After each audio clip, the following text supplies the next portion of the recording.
Low petrol bunk ಬಂತು ಕಣೋ, ನಡೆಯೋ ಪ್ಲೀಸ್ ನಡೆಯೋ. ಹಬ್ಬ ಸತ್ಯ ಕಡೆಗೂ ತಿರುಗಿಸ್ತಾ ಪೆಟ್ರೋಲ್ ಬಂಕ್ ಕಡೆಗೂ ನಿಮ್ಮ ಮೇಲೆ ಕರುಣೆ ಬಂತಲ್ಲ ನಿನಗೆ. ಆವಾಗ್ಲಿಂದ ಇವಾಗ ಹಾಕಿಸ್ತಾನೆ ಪೆಟ್ರೋಲ್ ಅಂತ ನಾನು ಕಾರು ಸಾಕಾಯ್ತೀನಿ. ಒಂದು ಸ್ವಲ್ಪ ಹೊತ್ತಾಗೆ ನಿಲ್ಲಿಸ್ಬಿಡ್ತಿದ್ದೆ ಕಣೋ, ಈಗ ನಿಲ್ಲಿಸ್ಬಿಡ್ತಿದ್ದೀನಿ ಎಲ್ಲ ರೋಡಲ್ಲಿ. ಈಗೇನು ನೋಡ್ತಿದ್ದೆ ಆ ಕಡೆಗೆ ನಡಿ, ಅಲ್ಲಾಗ್ತಿರೋದು ಪೆಟ್ರೋಲ್ ಅಷ್ಟು ಗೊತ್ತಾಗಲ್ವ ನಿಂಗೆ? ಅಂಕಲಿಂದ ಹೋಗಿ ನಿಂತ್ಕೋ.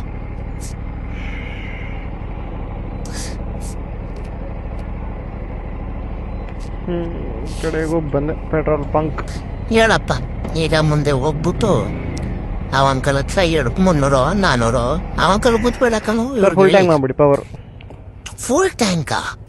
ಲೋ ನೀನು ಏನೋ ಅನ್ಕೊಂಡಿದ್ನಲ್ಲೋ, ಫುಲ್ ಟ್ಯಾಂಕ್ ಎಲ್ಲ ಹಾಕಿಸ್ತಿದ್ಯಲ್ಲೋ. ನಾನು ತುಂಬ ಕಂಜೂಸ್ ಅನ್ಕೊಂಡ್ಬಿಟ್ಟಿದ್ದೆ. ನಾನೇನೋ 200 300 ಹಾಕಿಸ್ತಾರೆ, ಫುಲ್ ಟ್ಯಾಂಕ್ ಅಂದ್ಬಿಟ್ಟ. ಹೋಗ್ಲಿ ಬಿಡು, ಮೆಚ್ಚತೆ ಕಣೋ ನಿನ್ನ. ಇವತ್ತು ನೀನು ಒಂದು 5-6 ಕಿಲೋಮೀಟರ್ ಎಕ್ಸ್ಟ್ರಾನೇ ಕರ್ಕೊಂಡು ಹೋಗ್ತೀನಿ ಕಣೋ, ಬಿಡು ಹೋಗ್ಲಿ ಬಿಡು.